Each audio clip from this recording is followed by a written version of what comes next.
40대 탈북 여성이 6살 아들과 함께 집에서 숨진 채 발견됐습니다.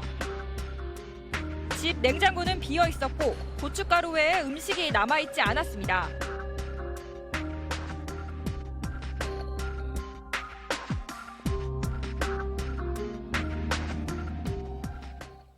예, 지난달 일이었습니다. 서울 관악구에서 있었던 일이죠. 새터민 모자가 숨진 지 2달 만에 발견이 됐습니다. 굶주림 때문에 숨졌을 가능성이 높은 것으로 알려지면서 우리 사회에 큰 충격을 줬습니다. 오늘 밥상머리 토크 이 이야기부터 먼저 한번 풀어보도록 하겠습니다. 오늘 밥상머리 토크에 고지연 변호사, 김민욱 기자, 그리고 특별히 이야기 손님으로 서은숙 부산 진구청장 함께 하십니다. 반갑습니다. 반갑습니다. 예, 먼저 안타까운 탈북 모자 사망 사건 그 사연부터 짚어보도록 하겠습니다. 김 기자. 예, 지난달 31일이었는데요. 서울 관악구 봉천동의 한 임대 아파트에서 이 탈북민 42살 한모 씨와 6살 아들이 숨진 지 2달이 지나 뒤늦게 발견됐습니다. 이 현장에 외부 침입이나 타살 흔적이 없었고 이 자살의 정황도 발견할 수 없어 굶주려 죽었다는 언론 보도가 나왔고 이러면서 자칫 단순 변사로 덮일 뻔했던 이 사건이 여론의 주목을 받게 됐습니다. 굶주림을 피해 사선을 넘어 탈북까지 했는데 남한 땅, 그것도 수도 서울에서 정부의 복지 혜택을 받지 못하고 아사한 것으로 전해지면서 국민들을 충격에 빠뜨린 사건입니다. 행정기관의 복지 시스템이 이들의 위기 상황을 전혀 포착하지 못한 것입니다. 문제는 기회가 여러 차례 있었다는 거죠. 네. 이 모자도 아동수당을 신청하기 위해서 구청에 방문을 했는데 해당 행정기관에서는 이들의 소득 인정액이 0원이라는 사실에 대해서 전혀 파악하지 못했다고 합니다. 보통 임대 아파트에 거주하는 분들이 월세를 일정 기간 내지 못하면 복지 시스템에서 확인이 되는 걸로 저희들이 이야기를 듣고 있는데 왜 이런 일이 발생했을까요? 네, 이른바 복지 사각지대 발굴 시스템이라고 하는데요. 공공임대주택에서 생활하는 사람이 3개월 이상 월세를 내지 못하게 되면 위기가구로 지정하게 됩니다. 그런데 이 탈북모자의 경우에는 월세와 관리비를 무려 18개월이나 체납을 했는데도 전혀 대상에서 인지되지 않은 상태로 방치돼 있었던 그래요? 건데요. 이들이 살던 아파트가 정부에서 지정했던 어떤 정보 수집 대상 아파트가 아니라 재개발 임대 아파트였기 때문인 것으로 조사 결과 밝혀졌습니다. 거기에 또 구멍이 있었군요. 참 이 어처구니 없는 일이 아닐 수 없습니다. 그런데 서은숙 구청장님, 이거 최근에 위기 상황에 처한 한 가정의 문제를 같이 머리를 맞대서 풀었다는 이야기 들었습니다. 예, 제가 그래서 모셨는데 그게 어떤 사연이었습니까? 네, 그 딸과 함께 살고 있는 한부모 가정의 어머님이셨어요.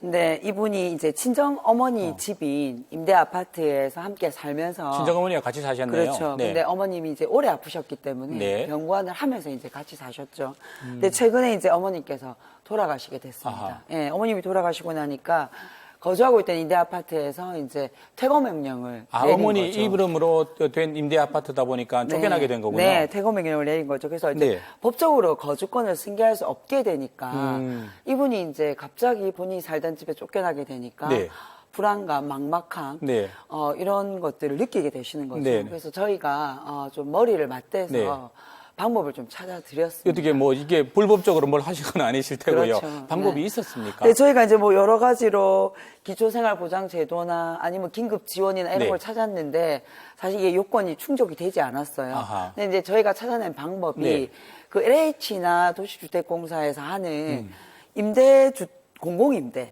이 방식이 있습니다. 이것을 구청을 거치지 않고 직접적으로 이제 임대를 할 수 있는 그런 방법이 있거든요. 그래서 이걸 찾아서 안내해드려서 이제 거주지를 마련하게 그럼 거주 자격을 됐습니다. 획득하게 된 거네요.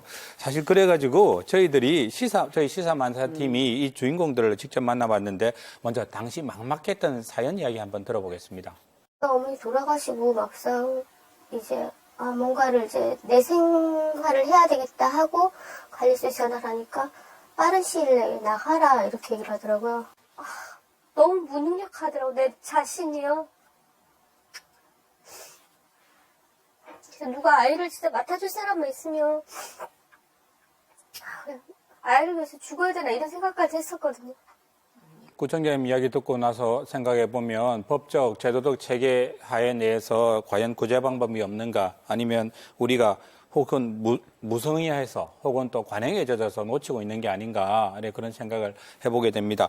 어떻게 이분 구청님께 직접 문자를 보냈다면서요? 이거 어떻게 된 건가요? 예, 뭐 이분께서 아마 인터넷을 통해서 제 개인 전화번호를 알게 네. 되신 것 같아요. 그래서 저한테 굉장히 긴 문자를 보내셨는데 문자 내용을 통해서도 네. 굉장히 긴급하게 호소하고 있다라는 아하. 느낌을 받고 제가 네. 이제 직접 전화 통화를 했는데 네. 아주 이제 이 사연을 말씀해 주시더라고요. 그래서 당장 거리로 나앉게 된 상황이네요. 예, 근데 네. 이제 심리적으로 일단 내가 지금 당장 길거리에 나가야 된다라는 네. 이 심리적인 이 허탈감들이 굉장히 네. 강하셔가지고 제가 이분하고 통화하다가 한참 같이 울기도 했습니다. 예. 예. 그랬는데 이제 아유. 이분 같은 경우에는 또 이렇게 직접 전화를 주셔서 또 저희가 방법을 찾기도 네. 했지만 공무원들이 이 모든 분들을 다 아무리 열심히 일해도 네. 찾아내기가 쉽지가 않거든요. 인력적인 한계도 있을 테고요. 네. 네. 그래서 이렇게 이런 분들 네. 도움이 필요한 분들을 우리가 네. 어떻게 더 가까이 더 촘촘하게 도움을 드려야 될지 네. 사실 이것이 우리의 과제이고 숙제이기도 합니다. 예, 사실 말씀 듣고 보면 이 복지 담당 공무원들 고충이 크다는 거 저희들이 뭐 짐작할 수 있을 테고요. 법대로 서로서로만 이렇게 매달리다 보면 결국 또 구멍이 생길 수밖에 또 없을 거라는 생각도 합니다. 예, 이분 말씀 다시 한번 들어보고 또 이야기 나누도록 하겠습니다. 이게 또 법대로 뭐든지 되는 게 아니잖아요. 사람 사는 거는. 그러니까 그런 거 좀 많이 생각을 좀 해주셨으면 좋겠어요. 공무원분들이라도 물론 그런 인원이 안 될 수도 있지만 그런 게 좀 있어야 될 것 같아요. 좀 같이 좀 얘기할 수 있는 부분이 있어야지 저희도 뭐 비빌 언덕 같은 거 아니면 이제 생기잖아요. 그러니까 너무 이렇게 소외돼 있으니까 좀 막막할 때는 진짜 막막하거든요. 사실 뭐 법과 제도의 소극적인 적용, 뭐 해석 이런 게 또 문제가 될 수 있겠지만 궁하면 또 통한다는 말도 있지 않습니까? 네, 이게 어떻습니까? 이게 어떻게 보면 또 이게 복지 혜택이 절실하게 필요한 분들이 이게 적극적으로 또 나서지 않는 경우 이런 경우는 있지 않나요? 그렇죠. 이게 이제 사실은 상담을 하기 위해서 네. 도움을 요청하기 위해서 오시는 분들이 여기 오기까지 굉장히 긴 시간 고민을 하고 오게 됩니다. 그렇겠죠. 망설이고 왔는데 공무원으로부터 돌아오는 대답이 방법이 없다. 네. 혹은 다른 곳으로 가서 알아봐라고 했을 때 이분이 느낄 절망감들을 저희들 업무 소관이 아닙니다. 뭐 네. 이렇게 이야기하실 그렇죠. 수도 있겠고요. 그분이 느낄 절망감을 우리가 미리 알고 네. 대응을 해야 되는 거죠. 그리고 사실 담당 공무원들도 네.